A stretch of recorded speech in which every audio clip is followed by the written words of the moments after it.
Bismillahirrahmanirrahim.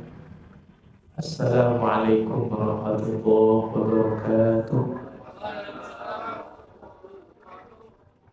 Innal hamdalillahi nahmaduhu wa nasta'inuhu wa nastaghfiruh wa na'udzu billahi min shururi anfusina wa min sayyiati a'malina. May yahdihillahu fala mudilla lahu wa may yudlil fala hadiya lahu. أشهد أن لا إله إلا الله وحده لا شريك له وأشهد أن محمدا عبده ورسوله الذي لا نبي ولا رسول بعده. قال الله تعالى في محكم التنزيل بعد أعوذ بالله من الشيطان الرجيم يا أيها الذين آمنوا اتقوا الله حق تقاته ولا تموتن إلا وأنتم مسلمون. وقال رسول الله صلى الله عليه وسلم في حديثه اتق الله حيثما كنت وأتبع السيئة الحسنة تمحوها وخالق الناس بخلق حسن. اللهم إنا نسألك علما نافعا ورزقا طيبا وعملا متقبلا. أما بعد. Bapak, Ibu, jamaah parkiran dakwah yang mudah-mudahan mendapatkan rahmat dari Allah. Alhamdulillah pada malam hari ini tidak bosan-bosannya kita untuk senantiasa selalu mengucapkan rasa syukur kita kepada Allah atas limpahan nikmat yang Allah berikan kepada kita. Di antaranya adalah nikmat sehat, nikmat iman. Dengan sehat ini kita bisa beraktivitas. Dengan sehat ini kita bisa beribadah kepada Allah Subhanahu wa Ta'ala. Begitu pula Bapak Ibu, Allah memberikan nikmat iman.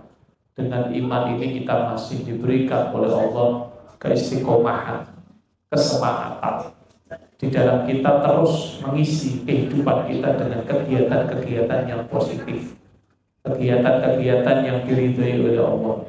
Tanpa iman kita tidak mungkin bisa untuk istiqomah, untuk semangat di dalam mengisi kehidupan kita dengan hal-hal yang baik.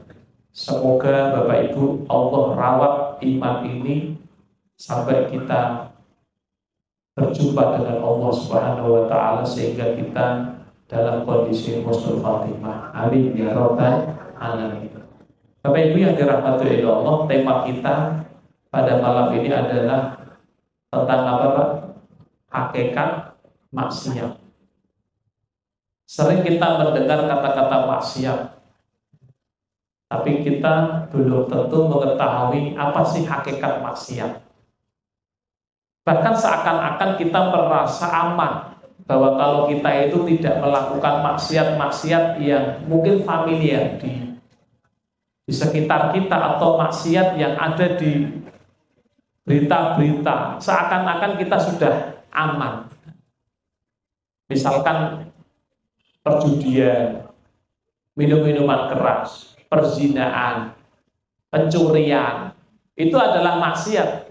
Tapi jangan sampai kita membatasi maksiat hanya pada maksiat-maksiat yang terkenal atau yang sering kita dengar, sehingga kita lupa dengan maksiat-maksiat yang lain. Maka oleh karena itu Bapak Ibu yang dirahmati oleh Allah, malam ini kita akan ungkap apa sih hakikat maksiat. Apakah hanya terbatas pada maksiat-maksiat yang sering kita jumpai, baik itu di berita maupun di sekitar kita.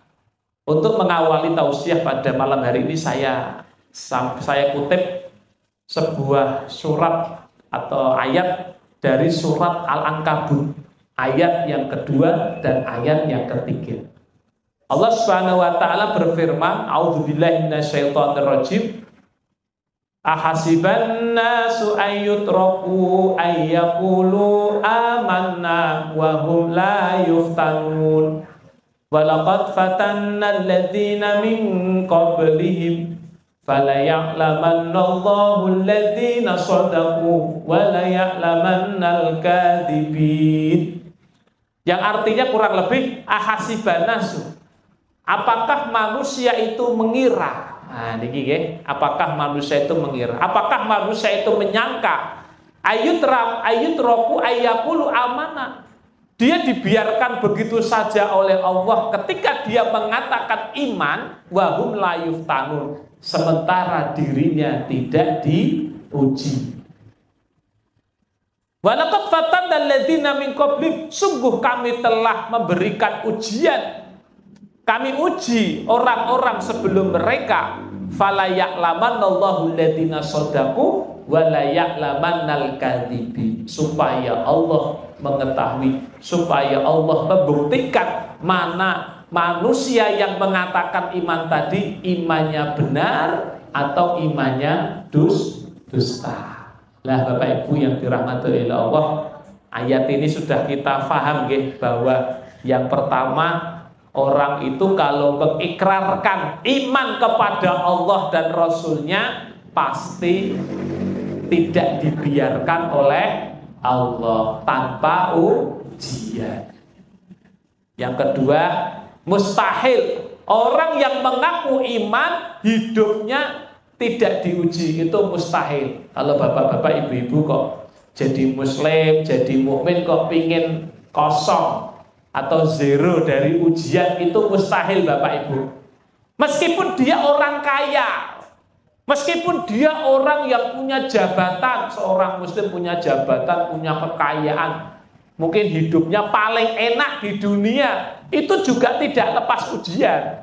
Justru kalau ada orang muslim atau orang mukmin kok merasa kosong dalam hidupnya dari ujian, itu perlu dipertanyakan. Yang ketiga, Allah memberikan motivasi dalam ayat ini bahwa Allah sudah pernah menguji orang-orang yang beriman dulu sebelum kita. Silakan Bapak Ibu baca kisah-kisah ujiannya umatnya Nabi Nuh, ujiannya umatnya Nabi Musa, ujiannya umatnya Nabi Ibrahim, ujiannya umatnya Nabi Muhammad. Dari sahabat, dari tabi'in, semua tidak lepas yang namanya ujian. Dan yang terakhir, dari ayat ini kita bisa ambil pelajaran bahwa dengan ujian itu justru Allah tuh ingin membuktikan kira-kira benar nggak kita itu imannya itu hanya sekedar omongan atau memang dibuktikan dengan nyata. Lah Bapak Ibu yang dirahmati oleh Allah, ternyata ulama memberikan kepada kita ujian orang beriman itu ada 3 item. Jangan sampai ujian itu hanya musibah toh, yaitu ujian, tapi jangan dibatasi itu. Ternyata ujian orang beriman itu 3. Yang pertama apa Bapak Ibu? Ujian perintah. Ujian apa Pak? Perintah. Jadi orang beriman itu setelah dia mengikrarkan kalimat syahadat, kalimat tauhid, maka dia diuji dengan perintah. Bagaimana sikap orang beriman dengan perintah Bapak Ibu? Tidak ada pilihan kecuali apa? Taat. Nah, tapi ada loh orang muslim ya diperintah oleh Allah itu ada tiga golongan. Yang pertama sami'na wa ata'na. Ada yang sami'na wa fakarna. Yang pertama kami dengar, kami taat. Yang kedua ada yang ngomong kami dengar, kami pikir-pikir dulu. Kira-kira ini cocok nggak gitu? Ada nggak Bu kayak gitu? Orangnya di mana Bu? Di sana apa di sini? Nah ini. Yang ketiga sami'na wa asoina, naudzubillah. Kami dengar, kami tidak taat. Lah niki akeh Bu kathah tiyang sing kaya ngeten. Ya krungu sing jenenge salat ki wajib. Tapi dalam tatanan praktek gimana Pak Bu? Nah, sedikit. Nah, ini ya, saya nggak akan memperpanjang tentang ujian perintah. Ya. Nah, yang kedua ini, ujian yang kedua yang Allah berikan kepada orang beriman adalah ujian larangan. Ujian apa Bu? Larangan. Tidak ada pilihan bagi orang yang mengikrarkan kepada Allah keimanan, Tidak ada pilihan kecuali dengan larangan itu dia harus meninggalkan. Dan yang ketiga, ujian orang beriman itu adalah ujian takdir atau ketentuan Allah. Nah, ketentuan Allah itu ada dua.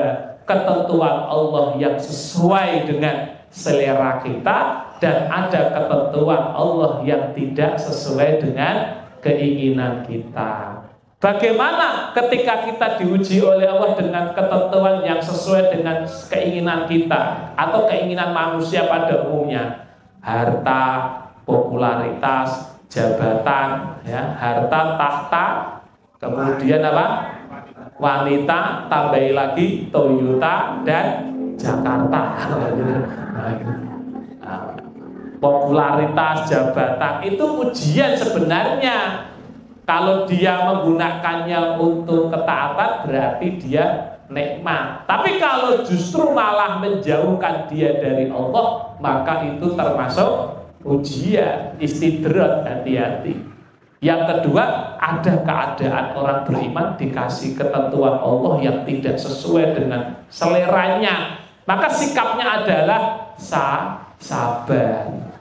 Lah, Bapak Ibu yang dirahmati Allah, maka berarti yang namanya larangan dan perintah itu termasuk ujian yang harus dilalui oleh orang yang beriman. Nah, lalu apa yang disebut dengan maksiat? Nah, ini ternyata maksiat itu tidak hanya sekedar orang mengerjakan larangan saja. Kata ulama, saya ambil dalam kitab Tauhid tulisan Syekh Sholeh Fauzan, beliau ketika menerangkan tentang judulnya Al-Maksiyah. Nah, pengertian maksiat itu adalah khilafut ta'ah sawaun kana tarkan li amrin au irtikaban li nahyin. Maksiat itu, nah niki nggih perlu diingat-ingat niki. Jadi kalau nanti kita mengerjakan ini berarti kita maksiat. Apa itu? Khilafut ta'ah, orang yang menyelisihi ketaatan kepada Allah. Menyelisih ketaatan kepada Allah itu ada dua, Bapak Ibu. Nah, ini perlu diperhatikan betul. Ya, ada dua bentuk menyelisih ketaatan kepada Allah. Yang pertama, tarkan li amrin. Tarkan li amrin. Orang yang meninggalkan perintah. Itu maksiat. Yang kedua, irtikaban li nahyin. Orang yang menerjang larangan. Nggih. Jadi maksiat itu Bapak Ibu tidak hanya orang yang mengerjakan larangan tok, tapi orang yang meninggalkan perintah juga maksiat meskipun dia tidak menerjang larangan. Misalkan ada orang muslim, dia tidak judi, dia tidak zina, dia tidak minum minuman keras, dia tidak mencuri, neng deknen rak sholat. Maksiat gak Bu? Maksiat gak Bu? Maksiat. Ada gak orang muslim kayak gitu? Tiang pundi? Sawah kono kabeh, kono kabeh. Kene iki sawah soleh-solehah kabeh, kono iki. Tapi kayaknya kono udah pindah kene kok. Ini yang harus kita betul-betul pahami, sehingga ini membantah orang yang sering kadang-kadang omongannya kelihatannya benar, namun salah. Ono sing ngomong ora popo, ora salat, sing penting napa Pak? Sing penting karo tangga apik. Ora jilbaban rak popo. Sing penting napa, Bu? Atine.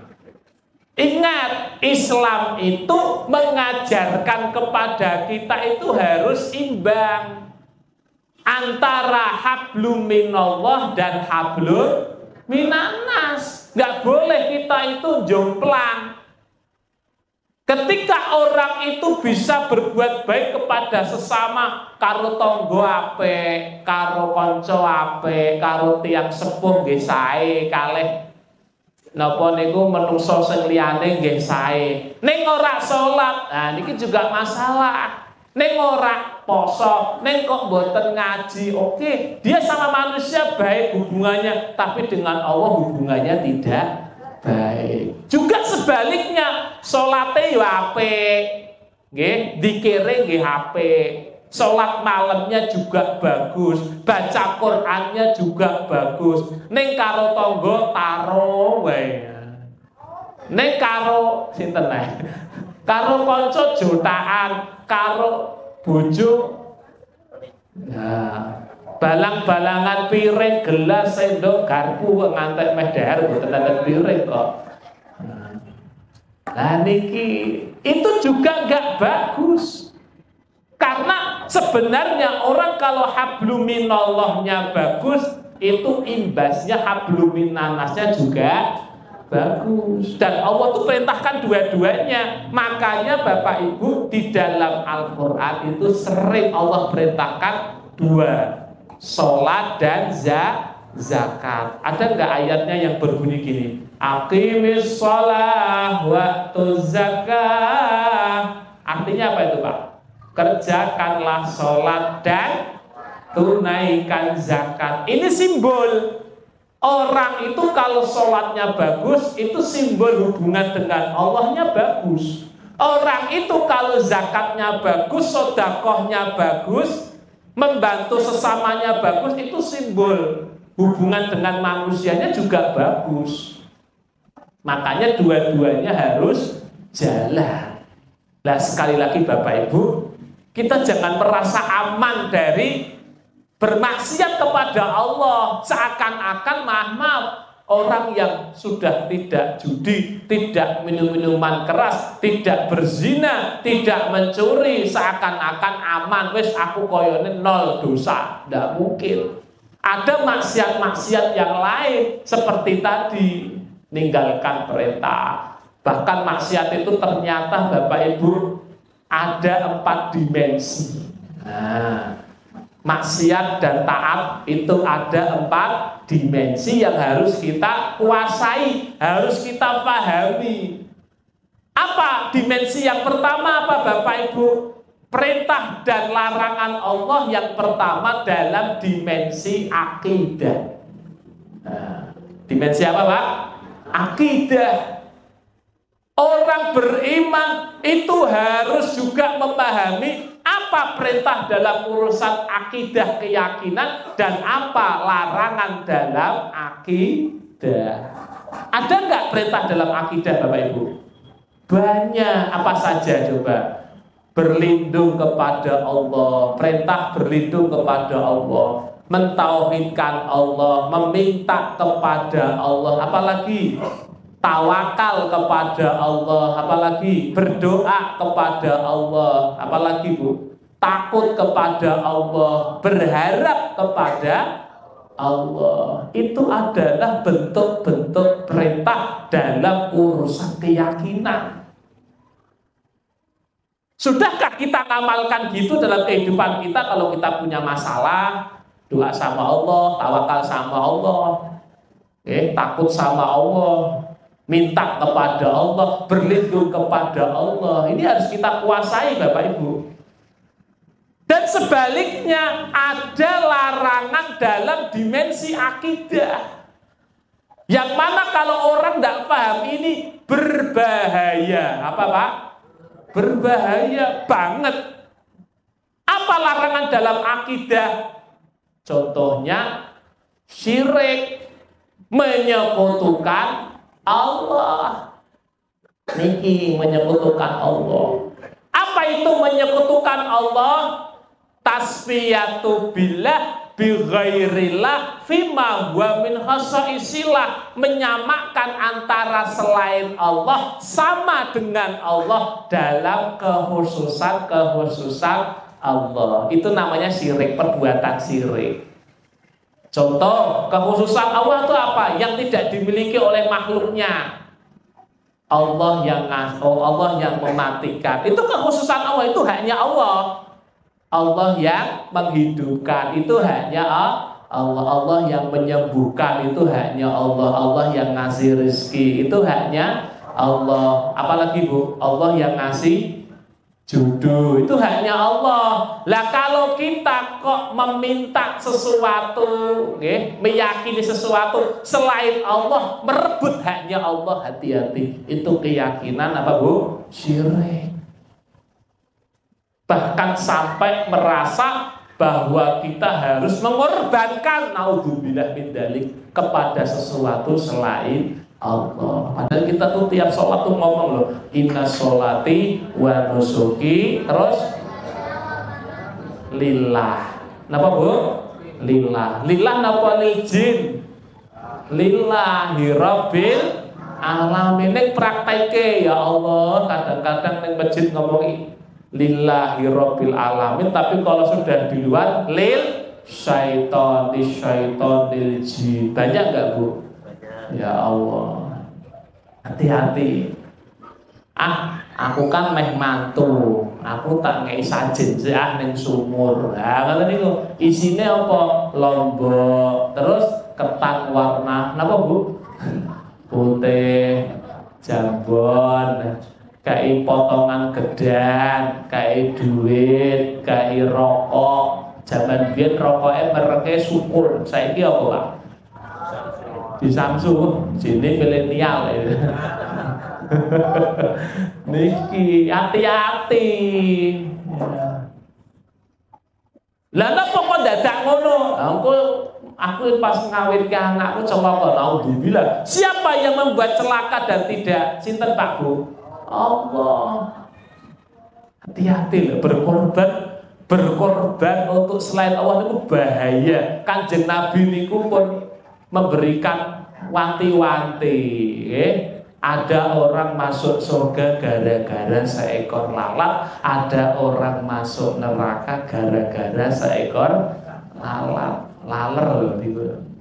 Sahabat tekok, lah kok iso nggih Kanjeng Nabi? Ya iso, ana wong musafir lewat ning sebuah desa, desanya penduduknya pada menyembah berhala. Musafir yang pertama ketika mau lewat desa itu enggak boleh oleh penduduknya, kudune enten syarate. Kowe kudu lewat desa, kowe kudu mempersembahkan sesuatu untuk berhala kamu. Musafir pertama ngomong, aku tak ndek apa-apa, wis pokoke kowe kudu ngorbanke meskipun seekor lalat. Akhirnya musafir pertama wis ora apa-apa, kur laler wae kok. Fakhalu sabilahu, akhirnya dia diperkenankan untuk lewat di desa itu. Lah musafir yang kedua sama perintahnya, aku juga nggak punya apa-apa, sapa wae gah. Soalnya kita termasuk berkorban kepada selain Allah. Akhirnya musafir yang kedua dipateni karo penduduk desa itu. Kanjeng Nabi ngendika, orang yang pertama masuk neraka, orang yang kedua masuk surga. Goro-goro seekor laler. Aku lajeng taklet Bu, laler ki ning pasar sekilo pinten regane? Pinten Bu? Wonten sing sadean. Mbok digawe rempeyek laler. Laler ki ora ana regane, malah do jijik. Nggih napa mboten? Tapi ternyata bisa menyebabkan masuk neraka dan surga. Persoalannya bukan lalernya, tapi apa? Substansi daripada pengorbanan itu untuk selain Allah. Lah saiki wis ora laler meneh. Apa-apa yang dikorbankan Pak sekarang? Das ke kebun. Ngeri dilarung nih. Niki nggih Bapak Ibu, hati-hati. Ini adalah larangan dalam dimensi akidah. Keyakinan-keyakinan juga harus kita bersihkan.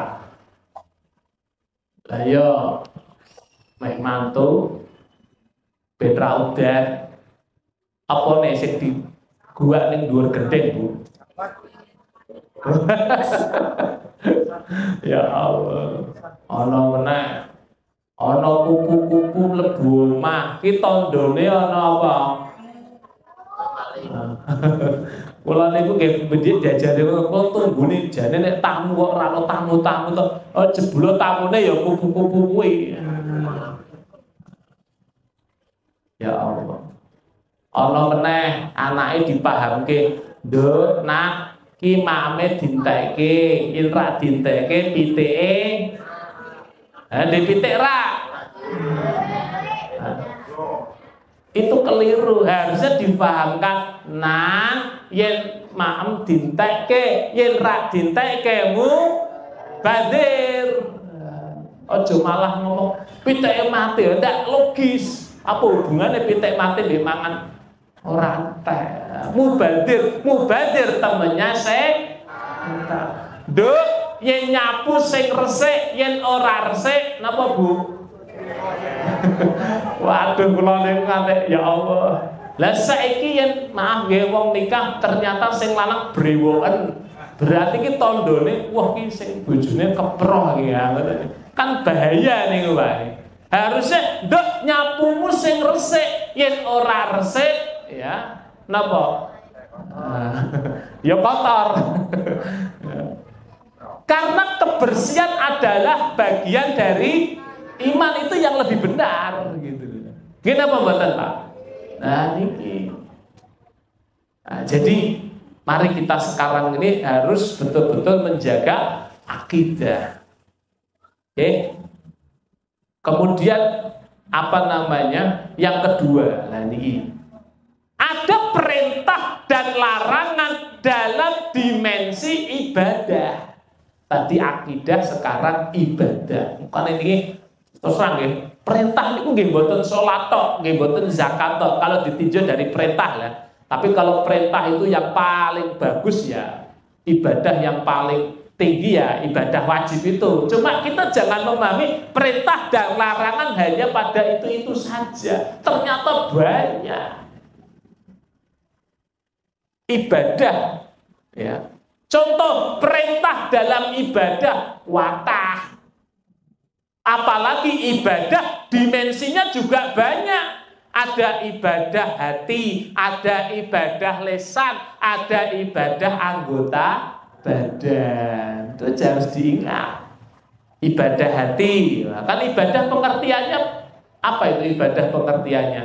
Ismun jami' likulli ma yuhibbuhullah wa yardhah minal aqwal wa a'mal adh-dhahirah wal batinah. Ibadah itu adalah segala perbuatan manusia yang perbuatan itu nampak atau tidak nampak, yang di sana mendatangkan cinta dan ridho Allah, maka itu disebut ibadah. Contoh perbuatan yang nggak nampak oleh mata manusia, nopo Pak?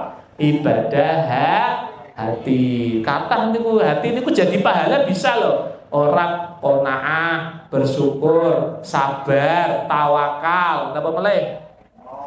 Rasa berharap, rasa takut kepada Allah, itu ibadah hati. Sehingga kalau kita mengerjakan itu, hati kita kok ada gitu, insya Allah berpahala. Juga jangan dilupakan ada maksiat hati. Ada nggak Pak maksiat hati? Ada. Apa itu maksiat hati? Sombong. Ya, sombong, ya, menolak kebenaran, meremehkan orang. Ya, dua, dengki, itu maksiat hati, iri, dengki. Ya, tanggane tuku kol, atine merokol. Tanggane tuku pajero, atine panas. Tanggane tuku kijang, bartangi turu. Nah, sing parah ki tanggane tuku sedan, biyen waras saiki. Jangan saya ngomong dhewe lho ya, aku ora ngomong lho. Niki tanggane tuku omah mewah, wetenge lara mah. Ya Allah. Enten tiang kaya enten Bu. Tiang pundi niki. Mriki enten. Wonge teko. Kudunge warna apa? Wonge lemu apa geri? Ya Allah. Niki nggih hati-hati nggih. Ya, itu maksiat hati niku nggih enten. Kemudian ibadah yang kedua, ibadah dari jenis lisan. Kita baca Quran, pahala. Kita mengucapkan kalimat tasbih, tahmid, tahlil, itu ibadah.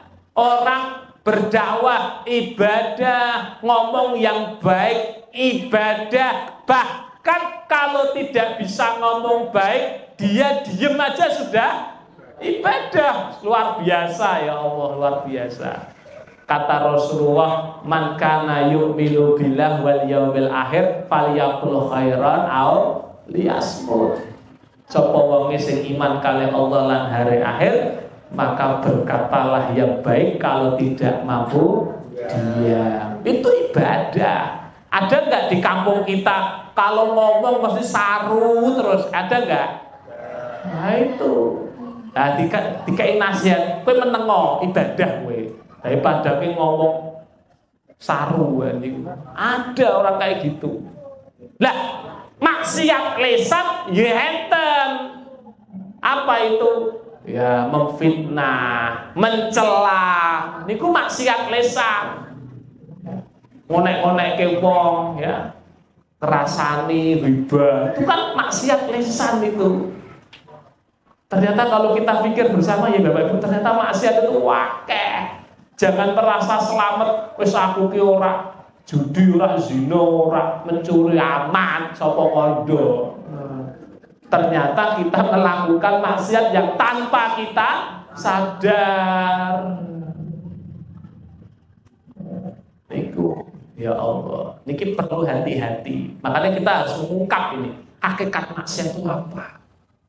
Ada lagi ibadah jasadiah, ibadah fisik, sholat, tholabul ilmi, haji, umroh, dan lain sebagainya. Maksiat fisik, yo kata, keplek, tontonan apa, trek-trekan, tontonan, terus banyak lah, tawuran itu maksiat fisik juga itu.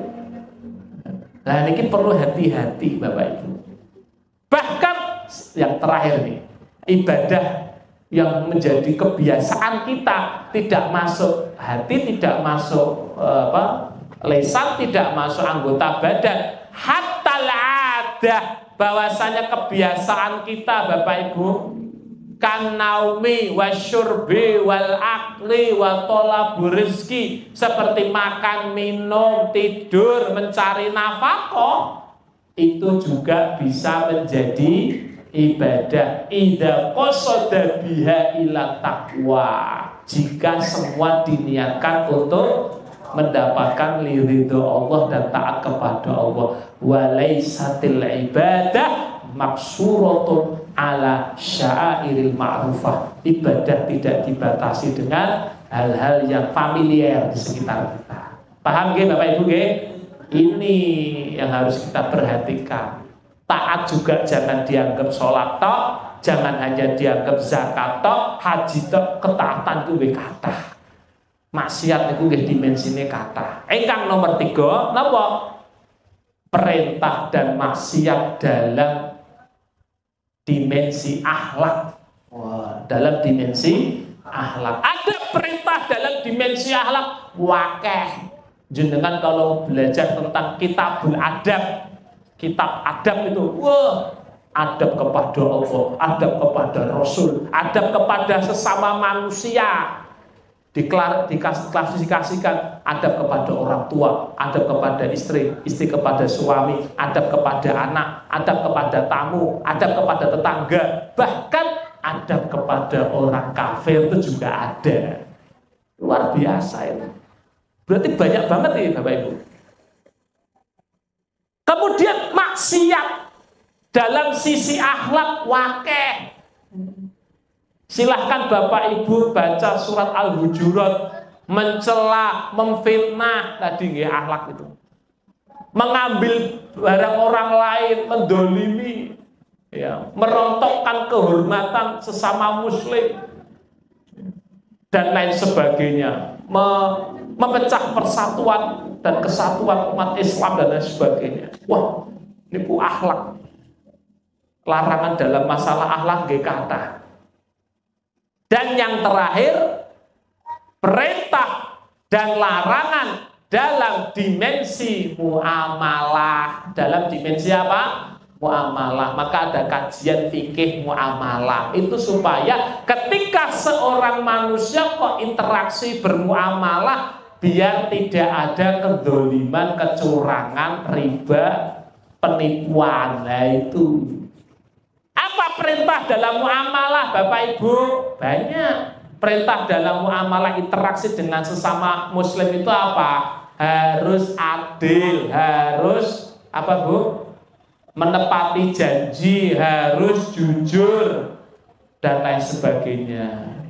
Larangan dalam masalah muamalah apa itu? Tidak boleh riba, tidak boleh zalim, tidak boleh curang, tidak boleh menipu.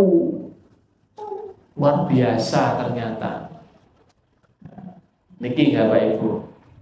Makanya dari 4 ini kewajiban kita adalah yuk ngaji terus.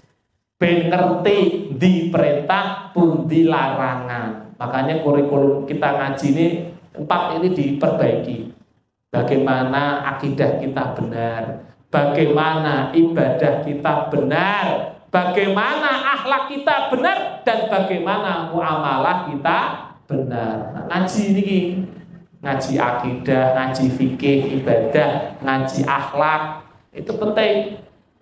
Kemudian yang keempat, ngaji muamalah, ben selamat kabeh. Karena terus terang Bapak Ibu, kita pun ketika kita ngaji 4 tema ini, dimensi ini, itu pun umur kita juga nggak cukup. Masih banyak perintah dan larangan yang belum kita ketahui. Apa meneh ora ngaji. Jenengan mawon waos kitab enten salah satu ulama Ahlussunnah namanya Imam Adz-Dzahabi. Imam Adz-Dzahabi itu Bapak Ibu nulis kitab jenenge Al-Kabair. Artinya apa Pak? Al-Kabair. Dosa-dosa besar. Itu jumlahnya berapa dalam buku itu? Sampai 70. Sudah pernah baca Pak? Belum. Nah, kira-kira 70 itu ada nggak yang pernah kita lakukan? Oh, itu dosa besar loh itu. Wes paling tidak moco daftar isi wes. Nah, ngoten niku. Ora usah sak buku. Luar biasa itu. Mungkin kita ada yang kena dari 70 itu mungkin 5, mungkin 6, mungkin 10. Ya. Makanya Bapak Ibu banyak-banyak belajar terus supaya kita itu bisa terhindar dari maksiat dan bisa tahu bahwa itu adalah perintah. Sambil kita doa. Nah, ini doa ini diajarkan oleh Nabi dalam riwayat Ahmad dan Tobroni. Hadis ini disahihkan oleh Albani. Doanya gini, Allahumma inni as'aluka min khairi ma ta'lam wa a'udzubika min syarri ma ta'lam wa astaghfiruka lima ta'lam innaka anta alamul ghuyub. Apal Bu? Allahumma, ya bareng-bareng yuk. Allahumma inni as'aluka min khairi ma ta'lam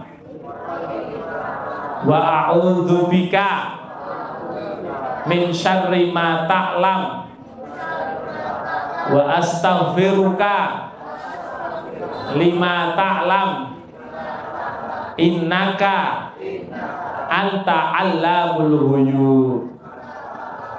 Masya Allah, ini doa bagus banget ini. Karena mungkin keterbatasan kita Pak, umur kita, ngaji kita. Allahumma inni as'aluka min khairi ma ta'lam. Ya Allah, aku mohon kepadamu ya Allah kebaikan yang Engkau tahu, sedangkan saya tidak tahu kalau itu kebaikan dan menghasilkan pahala ya Allah. Kenapa saya nggak tahu? Mungkin karena saya kurang ilmu.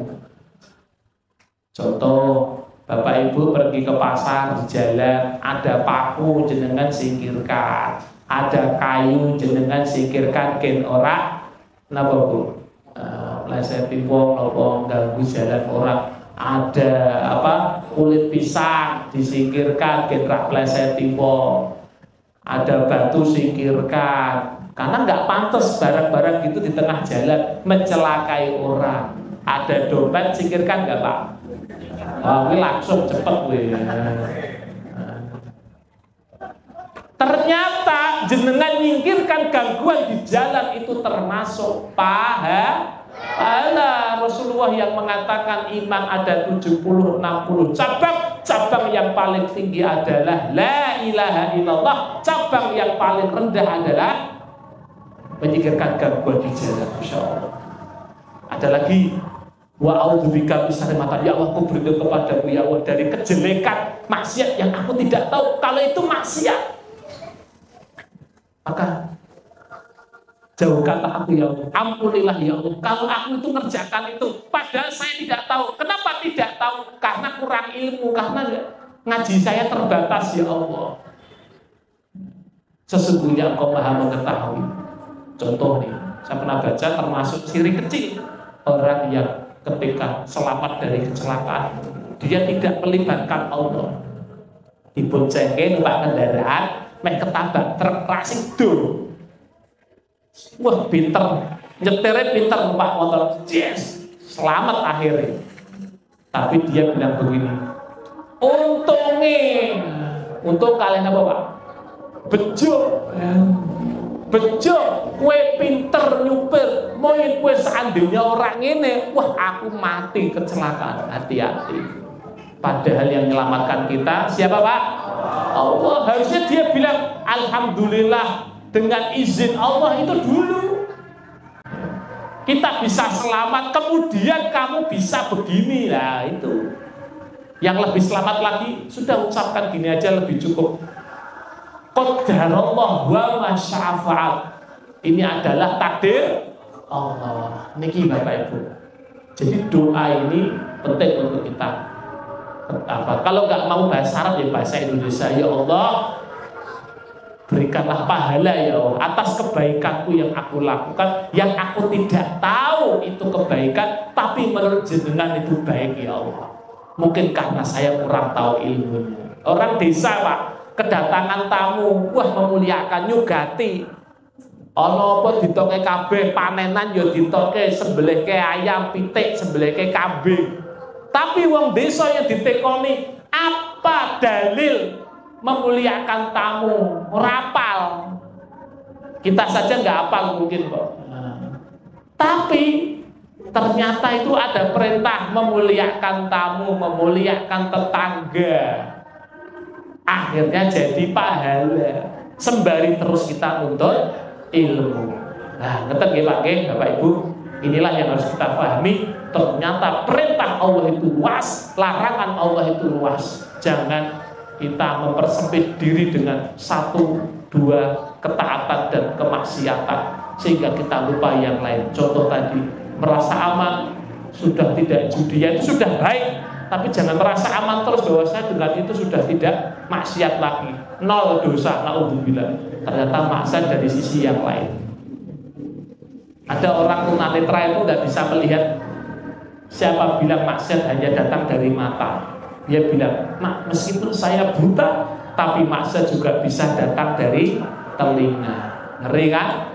Apalagi kita yang sehat, maksiat bisa datang dari manapun. Karena sudah mendekati Isya, saya cukupkan dulu. Mudah-mudahan apa yang kita kaji pada malam hari ini bermanfaat dan menambah ilmu kita, sehingga kita terus untuk bersemangat mencari ilmu, baik dalam akidah, ibadah, akhlak dan muamalah, sehingga kita selamat dari kemaksiatan. Mudah-mudahan Allah senantiasa membimbing kita Bapak Ibu di arah kebenaran, kebaikan, dan mudah-mudahan Allah wafatkan kita kelak menjadi husnul khotimah. Demikian yang bisa saya sampaikan, mudah-mudahan bermanfaat. Mohon maaf bila banyak kekurangannya. Mari kita akhiri pengajian kita dengan doa kafaratul majelis. Subhanakallahumma wa bihamdika asyhadu an la ilaha illa anta astaghfiruka wa atubu ilaik. Billahi taufiq wal hidayah wa ridwan. Assalamualaikum warahmatullahi wabarakatuh.